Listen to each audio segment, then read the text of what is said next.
What's good, YouTube? It's your boy JrTheOota.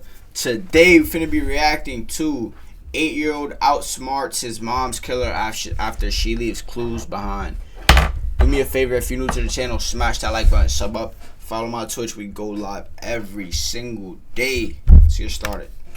Don't try to see. What did your mom say? I'm not trying to with you. The boy you see here is 8-year-old Ricky Tokars. 2 years before this footage was recorded, Ricky was celebrating Thanksgiving with his family. He lived with his younger brother, Mike, his dad, Fred, and his mother, Sarah. They are what some would call the picture-perfect family. Okay. But Ricky's life would take a horrifying turn for the worse on November 29th, 1992. No. I sort of seen if my mom was like still awake or if she was dead, and then I wake my brother up and You left your brother up?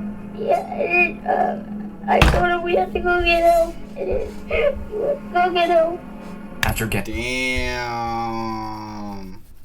Imagine being bro's age. He's young as hell. He's less than 10, gang. And he probably seen that's a nightmare. He's seen his mother or whatever. I don't know what happened exactly, but he's seen his mother dead. home from their holiday trip, little Ricky and Mike could only watch in horror as their mom was killed right in front of them. Investigators immediately turned to her husband, Fred, a high-profile attorney. I'm starting to think of the lifestyle that I was losing. Not only my wife, but my whole lifestyle. But they confirmed that he was still out of town that night, and Ricky and Mike could still be in danger. Sarah was afraid for her life. She thought that she knew too much. But even after her murder, Sarah provides the clues that protect her kids and reveal the truth about the mastermind behind it all. He killed her, but he didn't silence her. She got the last word. The year is 1992. In East Marietta, Georgia, an Atlanta suburb, 6-year-old Ricky Tokars lives with his mom, Sarah, his dad, Fred, his 4-year-old brother, Mike, and their dog, Jake. Fred is a successful criminal defense attorney with his own practice, and Sarah is a stay-at-home mom who loves her kids more than anything. She was always there for us, always very compassionate and understanding. She was like over the moon with those little babies. I mean, she was just so devoted to them, so just loved them, and they just adored her. It's November Rest in 25th, peace. 1992. The Tokars join Sarah's family, the Ambrescos, for Thanksgiving in Florida. Every gathering is a big, joyful reunion between the 7 sisters and each of their families. 7 sisters? Yeah. 7 sisters, that's crazy. Fred has to leave for a meeting in Alabama, so he tells Sarah he'll go back home separately. November 29th, 1992. The Ambrescos have a family tradition to gather and wave goodbye as everyone leaves the house. Everyone is in good spirits, as soon enough, they will reunite for Christmas. Sarah and her boys say goodbye as they get ready for their 8-hour journey back home. My mom and dad said that as they were pulling away, Sarah and the boys were singing back to them, "I'll be home for Christmas." And I never saw her again. Damn. Rest in Late peace. that night, police get a call about 2 young boys showing up on a stranger's porch, shivering and covered in blood.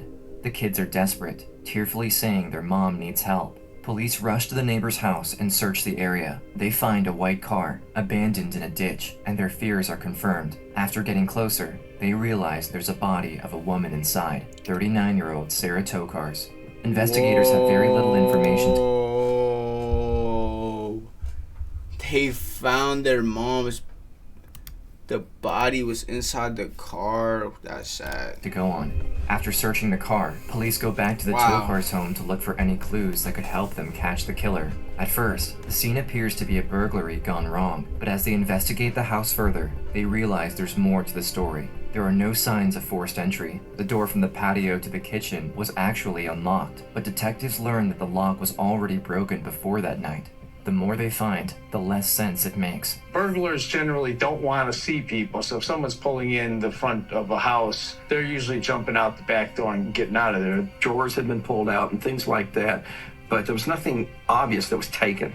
And there certainly were things in there that were valuable that a burglar would take. It was clear to me that this was a staged scene.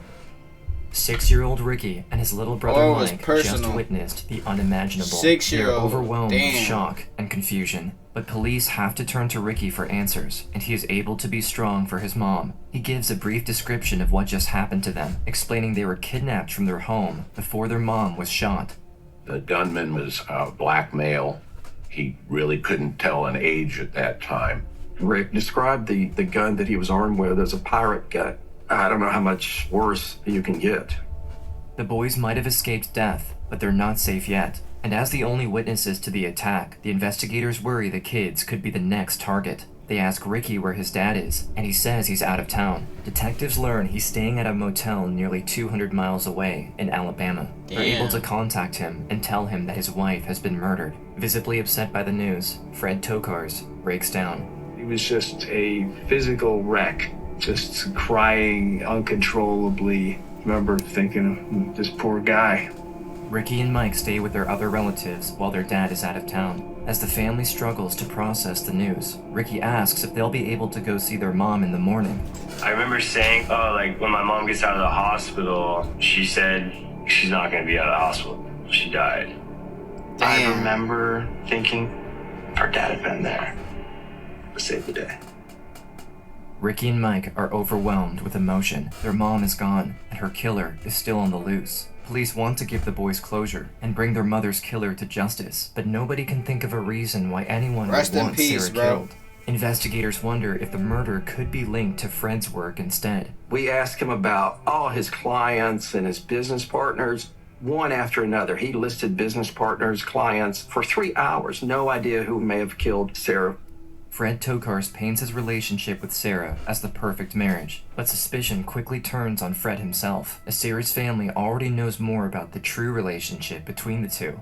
In 1985, 7 years before her death, Sarah Ambresco is 32 years old when she marries Fred Tokars, a successful and ambitious district attorney. I remember saying he puts the bad guys in jail. I think she was so proud of that. From the outside, it seems like the Tokars have an idyllic life. Over the next 3 years, they welcome their 2 little boys, Ricky and Mike. However, the marriage starts to crumble when Fred makes a career change.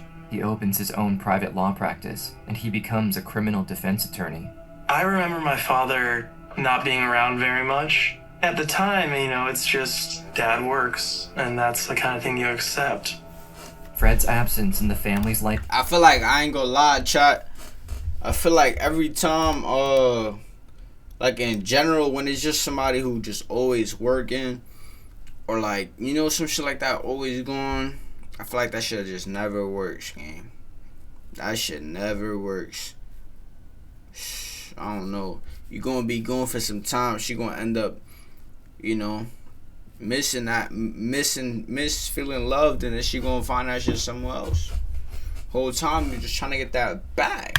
events is becoming the norm, and Sarah becomes suspicious of his work life. Sarah confides to her sister that at home, she would often answer the phone and the caller would immediately hang up. She is scared for her family. Fred tells her that no danger would ever come to them. But in 1989, when Ricky is only 3 years old, Fred's promise is already falling apart.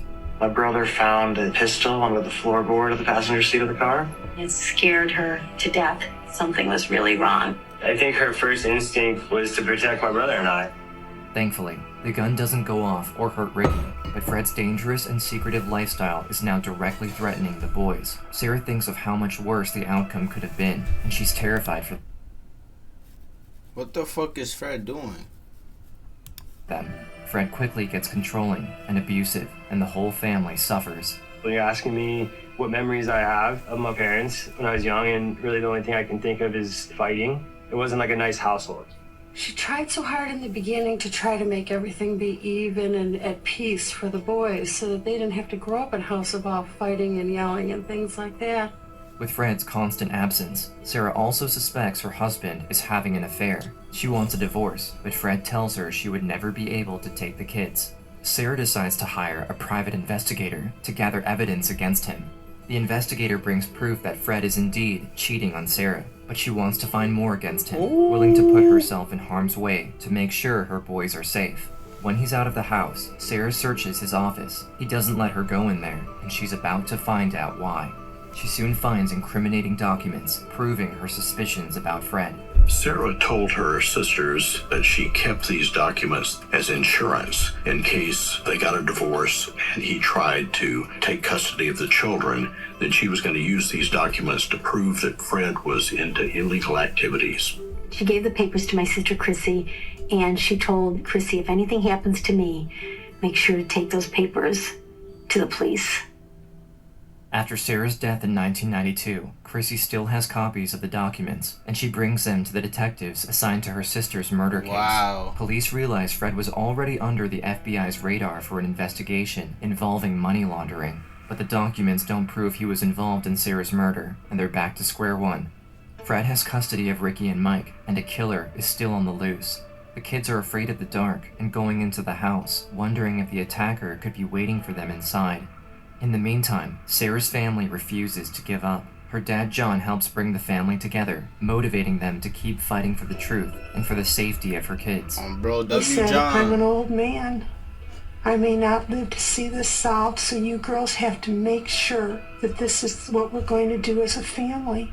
This is something for us to do to try to help and make sure that someone else's sister or loved one can't get hurt like this, and that's what we're going to do. We'll just won't rest until we can get some justice.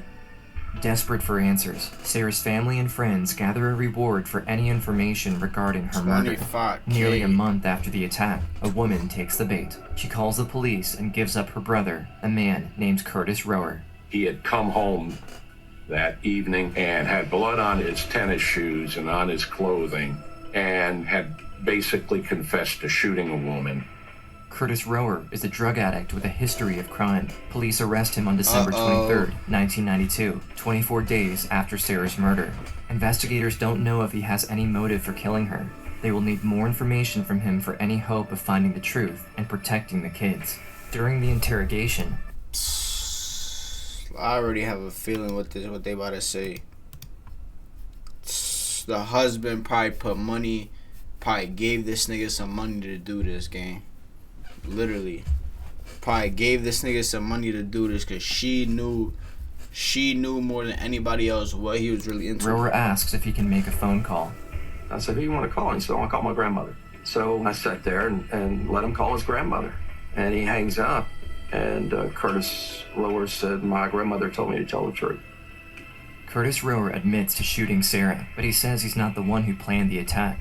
He names a man who he claims paid him $5,000 for the job, Told you. Eddie Lawrence. Lawrence is arrested the same day, but he won't reveal anything to the police. They're not convinced they have the full story. They soon discover that Eddie Lawrence went to Fred Tokar's over legal issues, and the two men also became business partners. Police have finally found— Fucking knew it. Like, this kid, bro. It always be the closest ones to you, chat. Always closest ones to you. It was two people. He gave the money to one person, the money gave it to it. Like, come on, a bro. connection to the Tokars, and investigators are surprised Fred never talked about his business partner during his interrogation. They bring him in again for questioning. You know that man? It's Eddie Lawrence. This man was never mentioned. Well, I'm not sure if I understand what you're talking about. You never told me anything about Eddie Lawrence. Well, you never asked me anything about him. Detectives also learn that before Sarah's death, Fred took out 3 separate life insurance policies on her, totaling $1.75 million. Investigators are now convinced that Fred had something to do with his wife's murder. But with all his money and 1.7? connections, they need to make sure they can prove his guilt before they arrest him. We had to just be so careful with the boys because we felt that the boys were not safe with Fred. Suspicion is mounting against Fred, and he still has custody of the kids. Ricky and Mike live in fear, constantly worried that someone will come take them again. But it could be the man who's taking care of them who poses the biggest threat. Police won't be able to take any action unless Eddie Lawrence, Fred's business partner, starts to talk. It's December 24th, 1992, the day after the arrests of Curtis Rower and Eddie Lawrence. Fred and his boys are in Florida for Christmas. The Ambroscos want to take the kids out to try to cheer them up. Fred tells them he doesn't feel up to it and prefers to stay at the motel to rest. As hours pass, the family doesn't receive any news from the boy's father. Worried, Sarah's dad John goes to check on him. When he knocks on the door and doesn't get a response, John calls the manager to get the key. They open the door and find him laying on the bed, unconscious. A pill bottle is on the bedside table, along with a note. John hurries to his son-in-law to revive him. Fred is rushed to the hospital where doctors are able to save his life. A week later, he holds an unusual press conference. I emphatically deny any involvement in my wife's murder, and any suggestion that I might have been involved in any way deeply hurts me. I became very depressed and started to think of the lifestyle that I was losing. Not only my wife, but my whole lifestyle. Unfortunately, I did something that put my life in danger. Not my wife, but my whole lifestyle? Buddy, so you're telling me you care more about your, or not even equally about your lifestyle to your wife?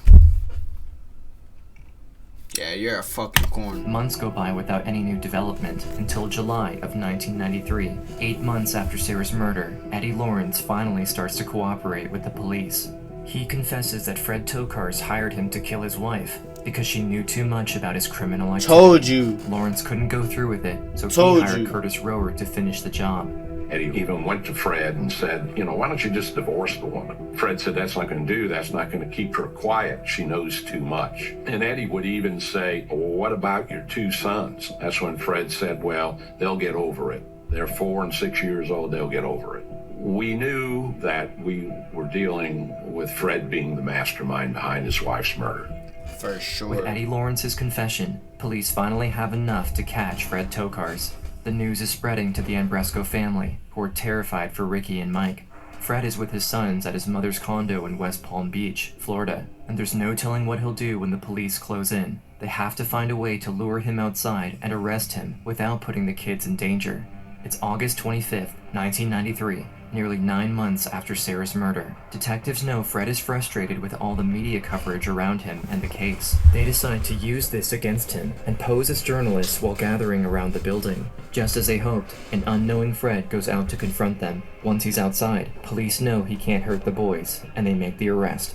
We just breathed such a sigh of relief. We're like, oh my God, because in the end, it's all Sarah cared about. The kids are finally safe, but Ricky will still have to face his mom's killer to make sure there's justice.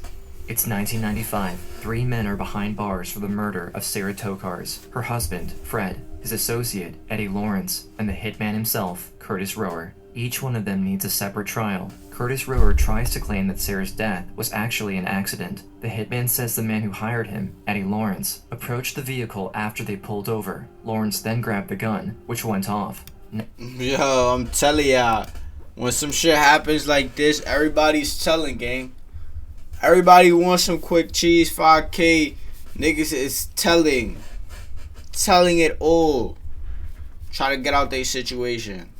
Now, Ricky has to relive his horrific night in order for the jury to know what really happened and to make sure the killer is convicted. November 29th, 1992, around 10 p.m. Sarah pulls in the driveway of their Atlanta home. Exhausted from a long day of traveling, Mike is asleep in the back seat. Sarah lets him rest for a few extra minutes while she gets Ricky and their dog Jake out of the car to take them inside. She opens the door. The house is dark and quiet. After just a few steps in the home, a man with a gun suddenly jumps in front of her. Before Sarah can process what's happening, he orders him back outside the house. Without taking her eyes off him, Sarah obeys, pleading with him not to hurt them. As they start walking back in the driveway, the attacker kicks the family dog out of the way. His sudden outburst of violence terrifies Sarah.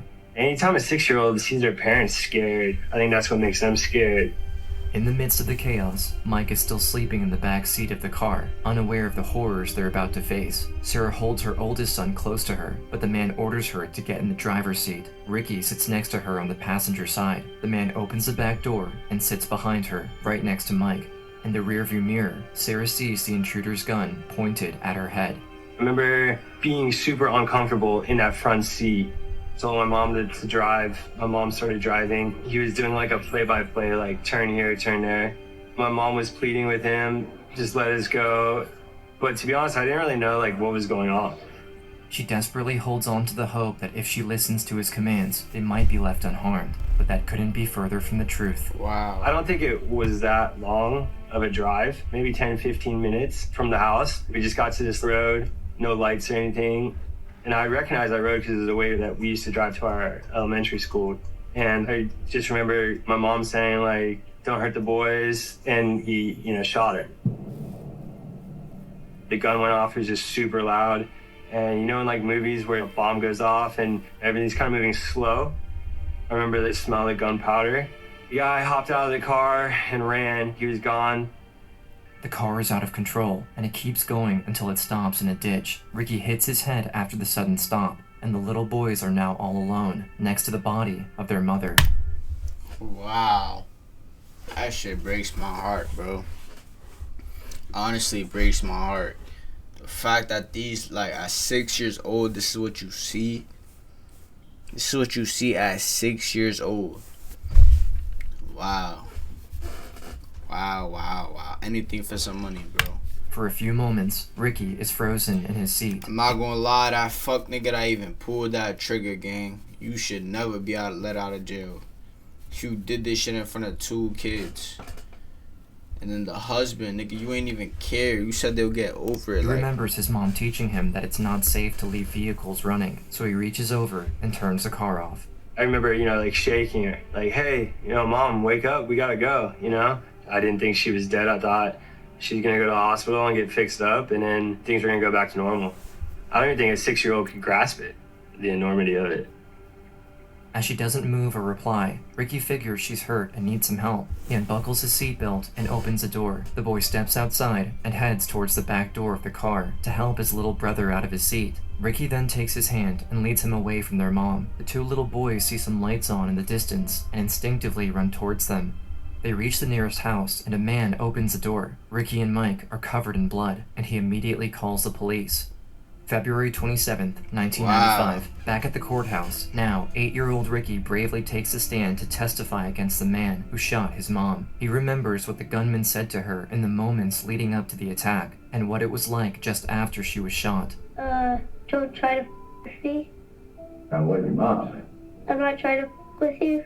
I sort of see if my mom was still awake or if she was dead, and then I wake my brother up, and you woke your brother up? Yeah, and I told him we had to go get help, and then we went to go get help. Damn, that's Ricky went sad. through unimaginable trauma at a very young age, Sad but when the as hell, defense bro. questions how well a little boy could remember what happened, he firmly stands his ground.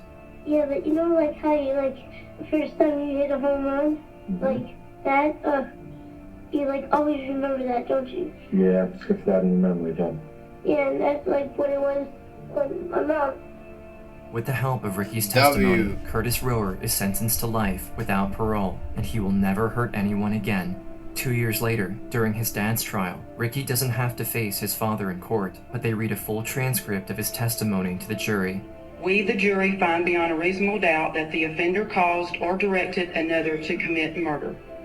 Fred Tokars and Eddie Lawrence are both sentenced to life in prison. After Fred's arrest, Ricky and Mike move in with the Ambresco family. Sarah's parents raise the This got exactly what they deserved, bro. They did not deserve anything less at all. Got exactly what they deserved. 2 boys with love, and they don't have a relationship with their father. I have not spoken with my father since he was found guilty, and no, I don't think I ever will. He hasn't been my father for a long time. If I was a powerful lawyer in Atlanta and I had this crazy idea to kill my wife in front of her 2 boys, I would be so torn up. I try to spend the rest of my life trying to ask for forgiveness and trying to make it right.